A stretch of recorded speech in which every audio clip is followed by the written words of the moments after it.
প্রিয় দর্শক, আপেল অত্যন্ত পুষ্টিকর একটি ফল আমরা জানি। চলুন এই বিষয়ে আরও বিস্তারিত জেনে নেই একজন পুষ্টিবিদের কাছ থেকে। আপেল কেন খাবেন, কতটা খাবেন?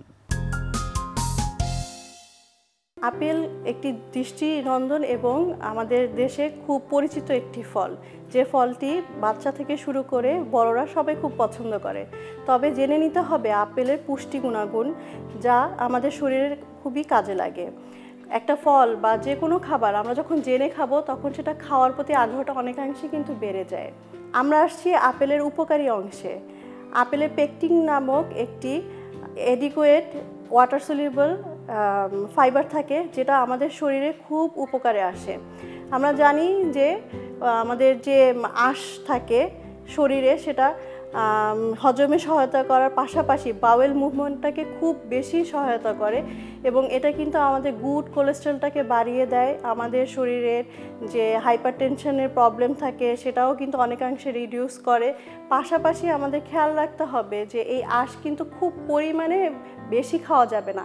উপকারী যে কোনো জিনিসই কিন্তু এক্সেসিভ হয়ে গেলেই কিন্তু সেটা নেগেটিভ পর্যায়ে চলে যায়।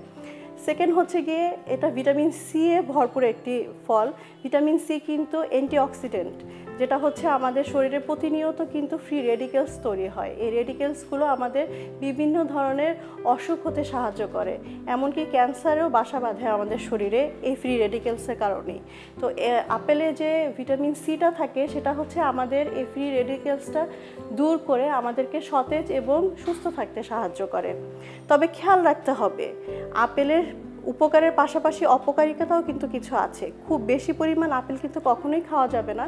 বিশেষ করে আপেলের জুস কিন্তু অ্যাসিডিক, যেটা হচ্ছে আমাদের বেশি পরিমাণে যখন আমরা নেব আপেলের জুস, তখন দাঁতের এনামেলটা নষ্ট হয়ে যাওয়ার চান্স থাকে।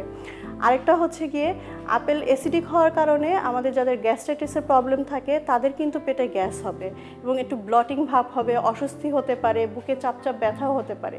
তো আমাদের খেয়াল রাখতে হবে যে যতটুকুই খাই পরিমাণ মতো খাবো এবং ভালো খাবার খাবো, ভালো থাকবো আমরা।